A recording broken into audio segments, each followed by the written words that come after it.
Don't you go bringing up the daughters. We're going to break down today's episode of Real Housewives of New Jersey, episode 11. The ladies are in Ireland and things are getting spicy in the Sprinter van. Why is it always going down in the Sprinter van? I got the Bra Bros on standby and we're ready to dive in. So I hope you're ready. Let's do it. It's me, Zack Peter, pop culture junkie, reality TV insider, published author, and host of the No Filter with Zack Peter podcast. Here I'll bring you all the latest news on the Real Housewives, deep dives into celebrity legal scandals, and unfiltered combos with your favorite stars. I've got you covered. And yes, I always keep receipts. So be sure to hit that like button and subscribe for all the latest tea. Now, let's dive in.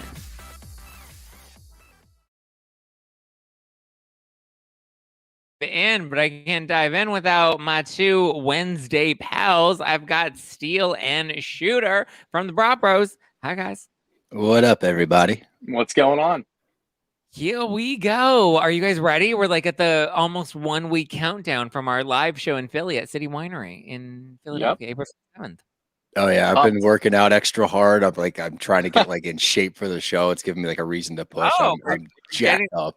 We're getting in shape for the show. Does that mean we're gonna have a topless Steele? No, absolutely not. Oh God, please that's don't. Not happening. I don't want to do that. But I just want to feel good. I want to feel strong and just be my best self for the show. I think the people want a shirtless Steele, or at least with the apron. I forgot about that one. Yeah, no. Just I'll talk. I'll speak to everybody. That'll be enough. There we go. How did you guys like this week's episode of Jersey? I feel like things in Ireland are getting kind of spicy. Yeah, things are great in Ireland right now. I mean, we said it last week. We like to get the housewives out on their own. There's no husband influence. There's no where to run. They kind of have to face all the shit that they've been talking about all season. And we're getting to know a little bit more. And this was a really fun episode. I feel like we got a lot of the social life. We got a lot of them going out and having a great time and then breaking it down and getting into the shit. So that's what we want to see. Yeah, this was like a very good example of why we watched the show. It was everything good about it. We got the fun night out. Everybody was vibing. There was no negative energy there. The bar scene was awesome. I love that everyone's chugging beers, really buying into the whole Ireland scene. And then, as Shooter said, you get the breakdown later where the drama comes back in, but there needs to be those little breaks where they're just kikiing and having fun. So I think it was one of my favorite episodes of the season. And I'm excited for next week. Yeah, it had a good mix of the fun party girls and the drama, but also the relatable human moments, like when they're letting their guard down in the Sprinter van and we see Jen Fessler talking about her divorce, and we kind of just see these human elements of these women. I think it's nice because we get to know them better. I'm starting to like Jen Fessler a lot more. Yeah, I've been a Fessler fan since day one. Go ahead, Juice. Yeah, Steele and I agree that we think that she should just remain a friend of. She's got a good element, like the one-liners that she throws in there. The whole thing with her showing cleavage at the end was really funny. And she can kind of float between groups and kind of see and check in on everybody and see how they're doing without there being an issue. So, we kind of need that in this to kind of get that inner monologue, essentially. But yeah, no, it was a really good episode. And Steele and I always talk about those humanizing moments, talking about divorce, really opening up to everybody and kind of seeing how everybody's kind of been through the same shit. That's really nice. And that gets us to kind of get behind our horses, so to speak, and pick who we like. And right now, I mean, it's just good. It's just good TV at this point. It is. And with Fessler, I like her a lot. And I have since the beginning because I feel like she's coming at it from the perspective that we would all have in these moments. She doesn't break it down as a housewife. She breaks it down as a normal person, because she's why is everyone screaming? What the fuck's going on? She always seems like she's kind of out of her element a little bit. Yeah. But I like having that normal person there just to kind of gauge how we would be reacting if we were there. So I'm a big Fessler fan. Yeah, I'm a big Fessler fan too, and I think she just provides the right, she has a little bit of Jersey, but she provides the right amount of balance that she can kind of bring the ladies down, and she gives great confessionals, like when she was making fun of Jennifer when she called Margaret, what did she call her? Something the Bug-a-wolf. Bug-a-wolf. There you go. Yep. She's like, Jennifer was just sitting there looking through the dictionary, just waiting to be able to use this term, which was such a big flop of the episode, of Jen's moments. overshot her mark there. It's a successful flop, though. It's like it's a good Jen moment because it's still funny. Yeah. Like it's still funny because you're like she's expecting it to land and it just misses, but that's par for the course for her a lot of the time. It's like she puts effort into things and it just doesn't really pan out. And like I laughed at it. What's that? Like her marriage. Oh, yeah. God, Zach. Jesus Christ. No, I mean, honestly, like the Vogelwolf scene was hilarious. I thought it was really funny. And that is like very authentic Jen to be doing that. And Jen Fessler pegged her for what it was.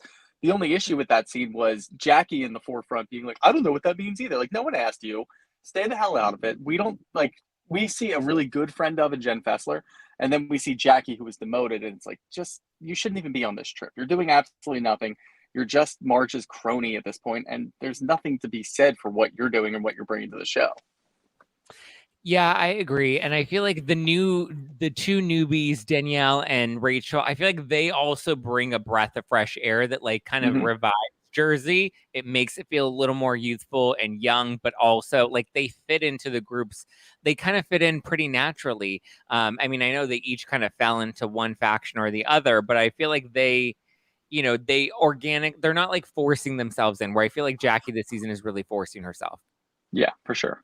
I agree. I think that we are seeing out of Fuda, she's forcing the game a little bit to me. I think that some of the moves that I appreciate what she's doing. Like she's trying to play the game. She's trying to insert herself in the right moments and cause drama at the right moments. And she's asking good questions.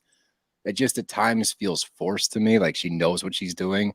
And there's something to that where I appreciate playing the game, but at the same time, I would like to see a little more of her genuine side, like really get to know Fuda, because as of right now, I think that she's so protective and trying to be on the good side. I think we get a great example when they go out, they're all getting lit.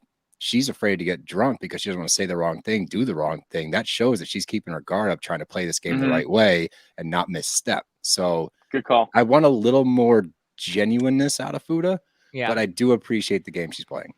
But I also feel like that's natural when you join any new group of friends. You're going to have your guard up a bit. Even when you're out drinking and you are hearing that these women have an arsenal on each other, you're going to kind of have your guard up a little bit and maybe kind of feel out the waters before you fully, kind of dive in. I agree. Yeah. So I think it's natural. I think it's natural for her to kind of, be a little trepidatious going into the group. What did you guys think of Danielle calling her a rat and how the group reacted so big to that? I think that's so funny. It's so quintessential Jersey. The way that Dolores put it, she's like, you can call us a lot of things, but you call us a rat, that's where we have problems. And I think that Danielle kind of knew what she was doing with all of that. And she's where Fuda might, like Steele said, might be forcing the issue, might be forcing questions. And we've watched enough of this to understand when things are organic and when they're not. Danielle's kind of making up a little bit of ground. And I think that has to, now obviously next week it looks like she runs away and cries, but she's starting to hold her ground. She's starting to realize, who her friends are. And I think that moment that she had with Jen, where Jen kind of showed her the dirt that Laura gave her, she kind of clicked right in with Jen and Teresa. And she's like, I'm not going to flip sides because I don't trust Marge. So we might see maybe down the road, Danielle gets to a better place with somebody like Fuda and tries to sway them away from Marge. But for what it is right now, I think that we're getting a lot out of the newbies and we're kind of starting to see how this whole thing's going to form together. Yeah, and I agree with that. I will say, I don't think we're going to see them come together. I think that there's going to be a definitive split between Danielle and Fuda, only because we watch at that dinner where Danielle kind of extends an olive branch. That was her trying to smooth things over. Like, hey, if you need a bathroom, you can use mine, whatever. Like, I thought that was genuine. I thought it was nice of her to just kind of be like, you know what, fuck this. Let's just move on. Like, let's not make this a thing. Immediately, Fuda's like, I don't want to be called a rat. So, nah. And I was like, all right, dude, that was your chance. Fair. So I thought that was fair. Well, I think she drew a line in the sand right there. And like, Shooter and I being from the Northeast, like we're from Philly, like we understand the implication that the word rat has up here, especially like it's a big deal to call somebody a rat. Yeah. However, by definition, taking a conversation and going to somebody with that information and relaying it to them and then acting as though you played zero part in it is rat-like behavior. So it is. I don't know. That's kind of ratty to me. She's not just going to accept being called a rat. That's the problem. You can't. So, Yeah. She knows that she has Marge's back. And honestly, if you're Marge, you probably know that Rachel said maybe similar things as Danielle, but at the end of the day, Rachel's the one who went to Marge and said, look, this is what Danielle was saying. And it extends to Teresa and Jen. So it can kind of give her a little bit of ammunition for her arsenal to kind of go back at them. So she's playing the game a little bit better as it is right now. I can appreciate it for what it is. I'm just really enjoying it overall compared to, the other Housewife franchises that we've seen for this past year. I don't know if I would call her a rat though. I feel like I don't know if I would call Fuda a rat. I'm just like, I just feel like a rat is somebody that also wants to there's intention behind it. They want to rat on you. They want to tell on you. They want to cause drama and make waves. Like they're a tattletale, like a rat is somebody that wants to get you in trouble.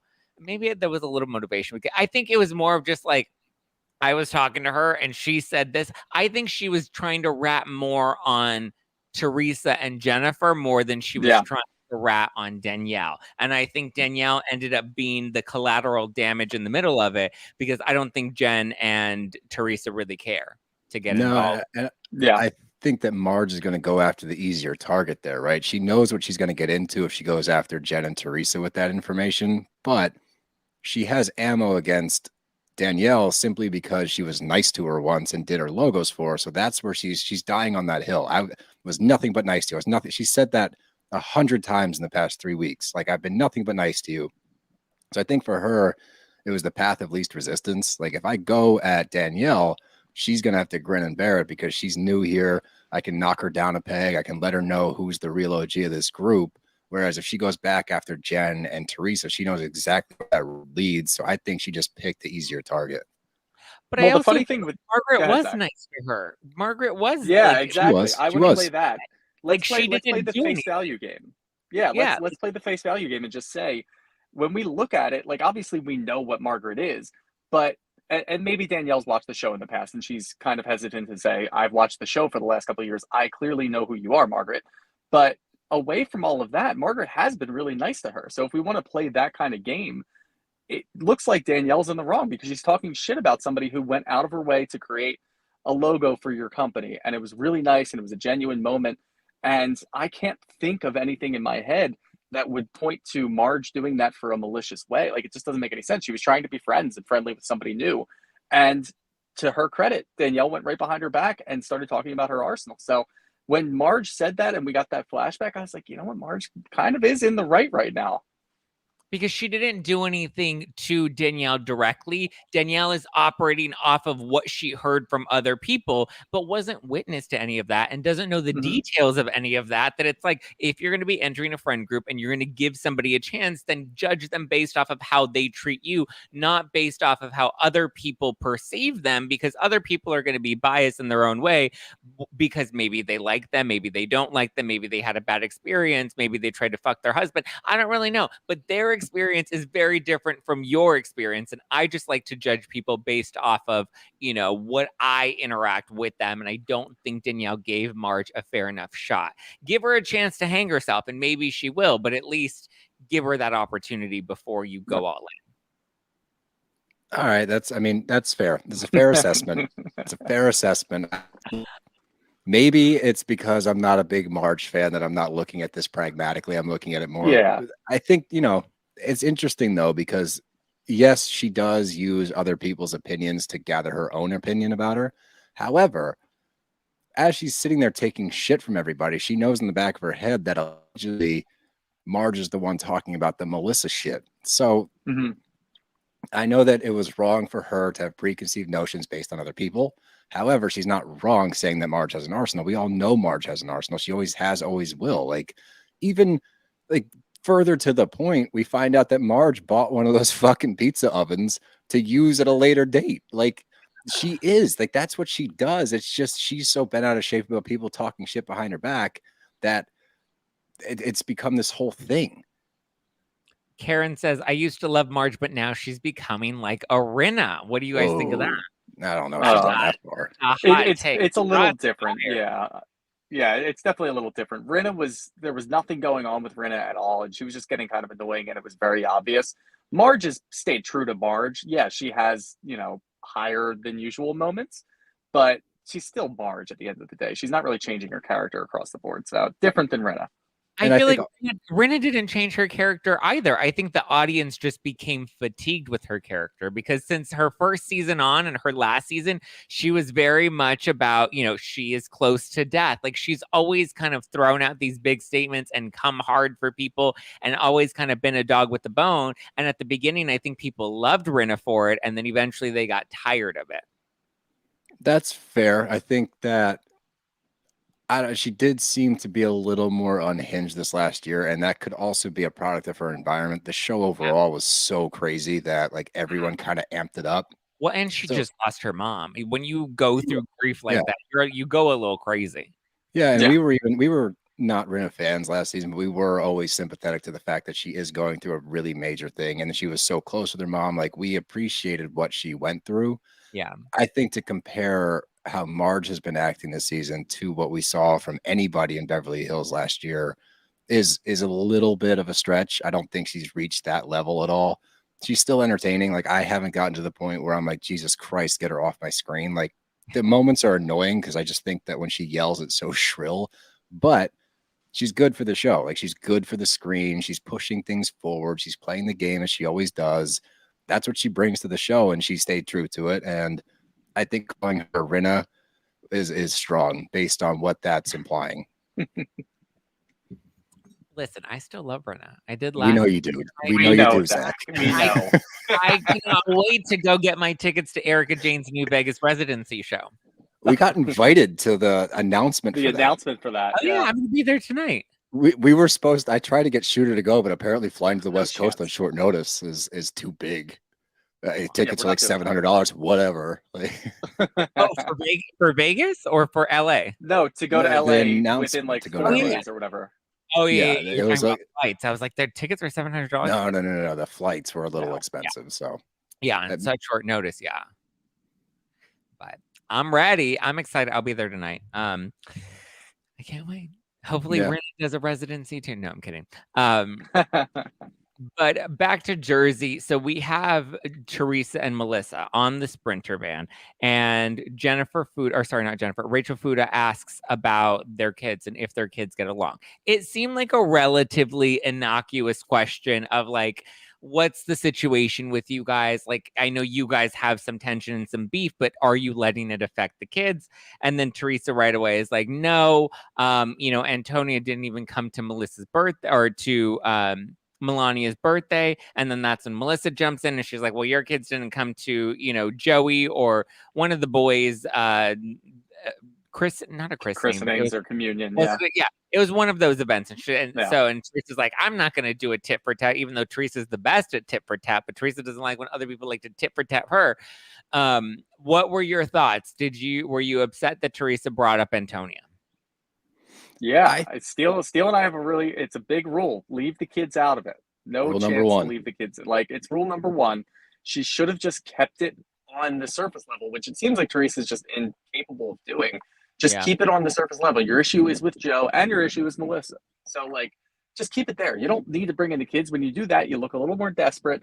You're going to lose the fans because the majority of fans are like, no, we don't don't bring the 16-year-old kids into this. We don't want to see it. We want to see happy family moments. And then you guys go into a fight, not bringing everybody into it. Like keep them all out of it. So no, I had an issue with that one. I did too. And I think the interest, there's a lot of different factors here. Like for Melissa to take a stance that, it's totally out of the question or whatever. If you look in the past, like she's brought up the children before, like she said she was pulling her kids out of school because she didn't want them near Teresa's kids. Like we've had examples of them use the kids prior. So I don't think it's fair to like be so up in arms about it. I thought it was blown out of proportion a little bit. I think for me, I'm pointing the finger at Fuda here. I don't think it was innocuous. I think she knows exactly what she was doing. She's playing the game. She's like, ooh, I'm going to poke this and just let it go. I'm going to just throw it out there. I'm going to step back and let this shit happen. And it worked. And I think that anybody that's been a fan of the show, and we know that Fuda was, like her Bravo or her handle on Twitter was like Bravo Girly, whatever. Like we know she's a fan of the show. We know that she has seen Teresa. And I think that she is very well aware that if she throws this little bomb out there, like something's going to come of it. I don't think she was trying to be like, oh, what's the deal with the kids? Or I think it would have come up not in the Sprinter van. I think that when it comes to the kids, the way they've been used in the past is maybe like a prop or some sort of pawn, right? Where, Melissa's saying she doesn't want her kids near Teresa's kids. It was very generalized. Whereas I feel like in this sense, specifically, Teresa made a dig at Antonia by saying she didn't want to come to Melania's party. And so that's the difference. And I know people want to compare it to the way Joe Gorga and Melissa have come at Gia, but the difference between Antonia and Gia is that Gia is a grown woman now, and Gia has inserted herself into the drama, and Gia is getting confessionals and wants to engage and participate in this drama as a grown woman. She's putting herself in the middle of it, drawing sides and fighting with her uncle on camera, and even making digs at Melissa publicly as well. Whereas Antonia is still only 16. She's in high school and she can't be bothered by the show. She doesn't really seem to be interested in the drama, nor does she care to be part of the show in itself. Whereas Gia is ready for her moment. Gia is selling merch. Gia, remember when she had her waking up in the morning merch? So, Gia very much wants to be part of the drama and wants to defend her mother. So when Joe and Melissa have a reaction to Gia, I think it's a little bit different than Teresa bringing up Antonia, who's never inserted herself into any of the drama. I fully agree. I think Teresa was out of line. I don't think that should have been brought up at all. I think that was hitting below the belt. It again, leave the kids out of it entirely. And yeah, you're totally right. Gia's like in the bullpen, like she's waiting. She's warm. She's ready to go. Put me in, coach. But yeah, like leave Antonia out of it. I thought that was a scummy move to begin with. But I do think that the main culprit here was Fuda. Yeah, I agree. And I love that they showed two flashbacks. One where Jackie brought up the analogy with Gia and Teresa flipped out because she's like, don't bring up my daughter. And then the other one where she talks to Kathy and Rosie and says that she wants to cut the cancer out. And it shows, it's an example of how quickly she is to cut off her family or to cut them out if they don't play in line with the rules that she has set for them. And it also shows that, to be fair, I feel like Melissa and Joe also kind of cut out Kathy and Rosie. They just didn't do it publicly on camera. Yeah, they didn't do it on camera. Yeah. But, I think they both have had examples where when it's convenient for them, they can easily cut the family out. And that, I think, shows that the only reason they continue to have a relationship is because of the show. And they're not doing it willingly. They're doing it begrudgingly. Yeah, I agree with that. And I think that what we see from both sides is when they get an inch, they take a mile. Like any ammo that they can possibly use, regardless of how small it is or seemingly irrelevant it might be, they're going to latch onto it and use it. And that's both sides. That's Melissa and Joe. That's Louis and Teresa. If they step out of line even a little bit in their eyes, they're going to take that and run with it. And we've seen that time and time again. We've seen it for like 10 fucking years at this point. So yeah, I think that, the number one rule, we go back to that, just leave the kids out of it. Take care of your own shit, talk shit, do what you want to do. But like, there's no reason to bring Antonia, a 16-year-old who's trying to live her life, into this shit, because there's effects outside of the show, right? Like people watch this shit. She has to go to school. She has to be around other people. Like just don't fucking do it. Yeah. Sarah Bay from Paris says, do you think that Gia can handle being on the show? I think she can. I think she's handled herself well and she's ready to collect her paycheck. Yeah, I think she's grown up and she knows exactly how to play the game. Maybe it's too much like Teresa, but she knows how to play. Yeah. Allie says, why is it always Melissa and Marge's friends asking Teresa these messy questions? Actually, if we roll back the tape, wasn't it all of Teresa's friends, Kim D, who is that other woman that was trying to bring up Strippergate? Like, Teresa's had her friends do her dirty work for a very long time, so we can't say that it's Melissa and Marge's friends that are always asking these messy questions, because Teresa's had a history of doing that. Teresa had to cut out Kathy and Rosie. Melissa had no reason.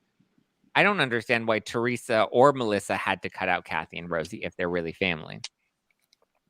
Agreed. Family's family. They say it all the time. Right? Irene says, has anyone seen Reunion in season 4? If that is supposed to be family, you don't need any more enemies. That they came hard at each other. Teresa brought up Kathy's dad. Rosie was going to rip her tongue out. Like, that was a wild one. Margaret, when she had an argument with Gia, she backed up because Margaret doesn't want to hurt her. Yeah, I think kids listen. I think G is different. G is the only kid that I say is fair game at this point because she's inserted herself. It is interesting though because prior to this season, I remember Gia, who was doing press for the show, was saying that her sister, what was it, Antonia or Gabriella, the one that's normally quiet, she's like she's a lot more vocal this season, and the girls are all speaking up a lot more this season. I wonder if that'll be as we get closer to the wedding. Most But likely, yeah. Because we already have one scene with them sitting down with Louis talking about Joe, and I did see that before as well. So I'm hoping we get a little bit more of that family dynamic moving towards the wedding because I feel like that's going to be a full-on shitstorm. yeah, I feel like there are only 5 episodes left because the reunion tapes this week. So I think we only have 5 episodes left before we get the reunion. So we're probably going to wrap up Ireland next week and then immediately jump straight into the wedding. Yep. That sounds about right. I mean, I'm ready for it. I feel like the season is dragged out. Yeah. I want to get to the wedding. It's interesting though that Melissa made a comment when she was FaceTiming Joe this week about possibly skipping the wedding. Yeah, that was really interesting. Did they end up going? They didn't go, right? Oh, they didn't end up going to the Yeah, wedding. they didn't go. No. So, and that's what Joe Which makes is funny that because that's comment. what Joe said. Yeah. Yeah, exactly. Where he's like, oh, like she's going to try to push us out of this whole thing. And this is where I get back to my point that I've made throughout the season. Like, there's so many ways for either team to win this shit. Like, either you take the high road and just swallow your pride and go to the wedding, bite the bullet, and be there for your sister, or if you want to let them bury themselves and just let Louis and all of his crazy videos that are coming out just kind of bury them. Like, there's different ways to go. I know, right? We'll get into that. But there's a lot of different ways to go about this. And I feel like they're just misstepping. We actually, Melissa reached out to us on a video we posted about, hey, Joe, sit back and just let Louis like take himself down because this shit keeps coming out and you guys can win. If this is like, you want to win this whole stupid thing, there is a path to win. Just like pull back a little bit and let them go. But I feel like that on both sides, they always make like these wrong decisions. And it's like, you got to pick a lane. Do you want to get back together with your family? Do you want to be solo? Like, what do you want? But then stick to it. Yeah. Venus says, did Joe and Melissa cut ties with Kathy because of Teresa? I believe Melissa said on Watch What Happens Live that they cut ties with Kathy and Richie because Kathy was upset with Melissa for not helping her stay on the show. So it sounds like maybe Kathy's the one that backed away from them.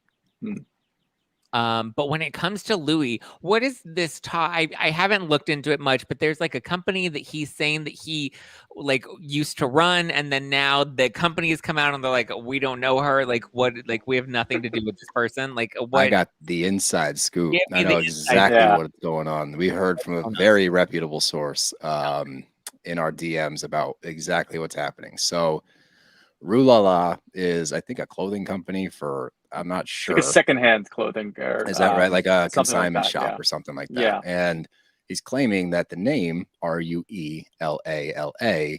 is similar to Ruelis. I don't know how to pronounce his last name. I don't want to. Ruelis. So he's saying like it's a play on my name because I was involved in the company. And like he talks about losing $500 million or some shit. And he didn't even feel it because of what this woman who he's talking to has given him. Like, you've given me all of this. Like, thank you so much. Kind of the same stuff that we're seeing from him now with Teresa. But allegedly, this new Louis is somebody that's coming in this season and trying to make all these changes. But you see this behavior in the past, and he's talking to somebody else saying the same exact shit, seeming though he's like been this changed man prior, allegedly. What we found out, the video was sent to his ex-fiance, Vanessa. That was him talking to her outside of Rulala. Then people obviously started digging into this shit to figure out, was he ever involved? They went back to like the masthead, every single thing from the company. He has zero ties. He's never even like, he's probably never even shopped there. Like, the man has no tie to Rulala, claimed that he started it, claimed he lost money from it, and claimed that it was named after him in a video that he's saying the same shit that he says to Teresa to his ex-fiance, Vanessa. Whew. Interesting. I saw the video this morning, and then I saw that he was claiming to have had some affiliation with this company, and that the company had come out and they're like, we have no affiliation with him.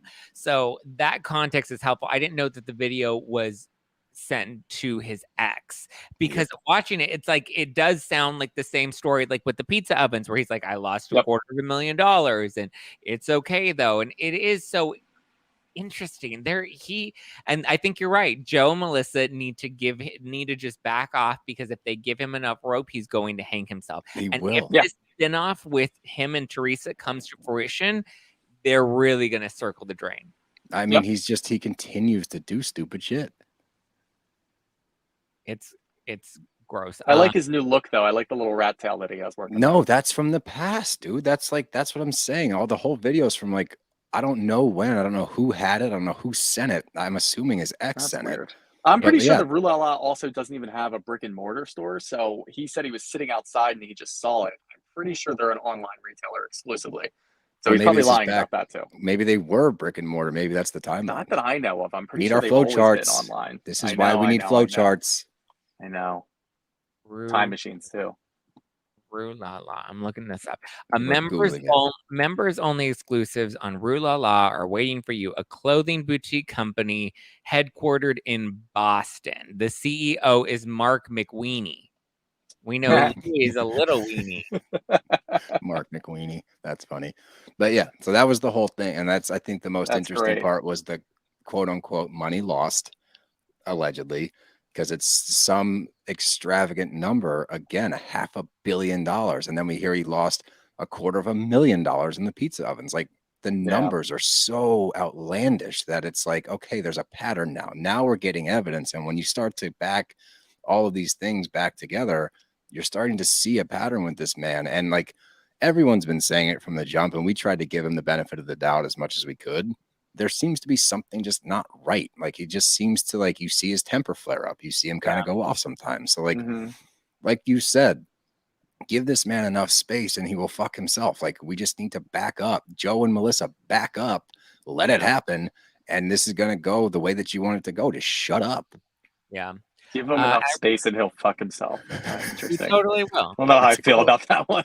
I like to hang himself, but yeah, all right, whatever. Okay, so online it says, at Rue La La, shop today's must-have brands for her, him, home, and more, all up to 70% off. New sales launch daily. It's always free to join. Rue La La operates as an invitation-only destination for discovering private sale boutiques. The company offers fashion, accessories, footwear, home, travel, wine. Oh wow, wine, gourmet, food, local services. Wow. So it's like a Groupon. It's Marshalls, like an online Marshalls, an online route. Okay. So, but like, it is all online. Yeah, but it doesn't appear that there is a there's no store locator, I'm sure. No, so it's an online membership. So he sat outside of a shopping center that didn't have. He probably had the wrong company. That's the best part. He's probably looking at something else, mispronounced it, and brought in this whole bullshit with Rue La La, who's like, we don't know who the hell this guy is. Interesting. Rue La La was even acquired by Kinetic, which is their parent company. That's Fanatic, right? Back in 2011. There you go. So when was he ever part of this company? He never was. He never was. Right. But of course, like, this is the funny thing. We talk about it all the time. If you're going to make up lies such as this, Bravo sleuths, like, people live for this shit. They live for debunking the Bravo Leb. So like, anyone that makes these false business claims, that's something that's public record. I never understand it. Like, why even put that out there when I guess he wasn't on the show when he made this creepy video to Vanessa, but it's just always so funny. We sit back and watch. As soon as we get some wacky claim, Shooter and I just wait. We wait for the spies of Bravo to come in and debunk everything. Sure enough, it happens. It always happens. Your moms are watching. Your moms are watching. Always watching. Tori says it's the legging company that turned out to be a scam. It is not the legging company that turned out to be a scam. That was LuLaRoe. No, that is LuLaRoe. Yep. LuLaRoe. There was a whole documentary about that. Those were Louis was not involved. Yeah, Louis. Well, I don't know. Maybe he founded that company too. Sounds right up his alley. $250 million. I lost $1 billion to LuLaRoe. It's always such round numbers too with him. Maria says, you guys don't know what you're talking about. Why not have him on your show? Thank you, Maria. I've actually talked to Louis. He's DM'd me and he's tried to tell me about how he's a great father and has a special needs son, and tried to pitch me on how great of a person he is. I don't think I'll have him on my show. I don't have any interest. I don't think the Brav Bros have any interest in having him on their show either. Everything I he think we seems just to be found saying- Louis' burner right there with Maria. There we go. There's Teresa. There's Gabriella. There's Yeah, there Gabriella. we We go. found her. She's commenting right now. And I know we're not going to She give is him more a vocal. platform. Isn't it interesting that like all of his stories don't seem to add up, and now he says on Watch What Happens Live that he's running a consumer marketing company, like very Jen Shaw. Jen Shaw vibes, right? That now it's like, ooh, this is not looking good for him. This is going to continue to circle the drain. Now we've seen it before. We've seen it before. We're going to see it again. Bravo uncovers criminals. You should have Louis on. You had Mauricio, and he's yuck. I think Mauricio's a cutie, and he had a book, and it was a great book, and I was happy to promote the book. And those are also two very different Very scenarios. different people. Like Very they're- different that's people. night and Yeah. day. Like that's not comparable. Yeah. I believe Teresa knows she's in trouble, but she's too in it to back out now. Hope we're all wrong with the red flags. I agree. And listen, I was willing to give Louis the benefit of the doubt at the beginning of all of this, but like the more we go on, the worse it gets. That the tree huggers need to stop being so delusional and get their head out of the sand. I know you're a fan of Teresa, but if you're a fan of Teresa, you have to be a fan of what's in her best interest. And if she's not with somebody, maybe he does make her happy, or maybe she believes that he makes her happy. But if this is not a good situation, somebody said they were getting Dirty John vibes. I'm getting Dirty John vibes as well. It's interesting. Well, we'll have to see. Louis explaining his money loss is sus. It's giving weird, pretentious, it's too complicated to explain vibes, which is what Jen Shaw was giving us. She was trying to explain her business to everybody. Yeah, when she went on that one show and they're like, so how do you make money? There was a clip of it that went around for a while when she was getting sentenced, and it was like, where does the money come from? And she tried to get into this like outlandish explanation that answered zero questions. It pretty much just said, I make money. I make money by making the money, and then the money's made and I put it in my pocket. And I'm the Wizard of Oz behind everything about how the money gets made. Yeah. Would the Brav Bros like to interview any housewives? If so, who would be your top choice? We've interviewed we've Crystal interviewed Sutton. Is there somebody on the list that you want to interview? Ooh, Shooter, what do you think? Oh yeah, I would love to interview Giselle. Giselle, we'd give her the business. Yeah. Make sure she feels very comfortable around you. Oh yeah, we'll do it. We'll do it maybe virtually. I think it's virtually impossible to feel comfortable over that. K Mama says, do you think that maybe the video was taken out of context? Yeah. Possibly, but what he says aligns so much up with what he's saying now that even if the video even if there's context that's lacking from the video, the red flags are still coming from what's said in the video and how it compares to what he's saying now. Yeah. Agreed. I don't think you can take it out of context. It's very, very black and white in my eyes. It's the same shit he says to Teresa, and he says, I was involved with this company, rule la la. Like that's what he said. Yeah. I don't really care about the context. I just care about what he's showing as far as emotions and how unhinged he is and how unhinged he has been. So that's more important than whatever the hell the context is. Yep. Agreed. All right, guys. Well, thank you for joining me for this week's recap of Jersey. We're not going to be able to recap this virtually next week because we're going to be in person next week in Philly. If you guys want a recap of next week's episode of Jersey, you're going to have to come to our show in Philly, April 27th at City Winery. Get your tickets now before they're gone. Head over to nofilterlive.com. That's nofilterlive.com. The link is in the description below. You can get your tickets. There are just a few left. We can't wait to meet you and hang with you and have a good time. We're going to have a fun night out. I can't wait. Cannot wait. Get your tickets if you haven't got them yet, please. Oh, and one more thing, because our last week got 75,000 views or whatever. If you watch this one, follow us too. Follow the Brav Bros on YouTube. Give us a subscribe. I was like, oh wow, 71,000 views. I bet we got a ton of followers. I was like, oh fuck, nobody did. So if you watch this, follow us too.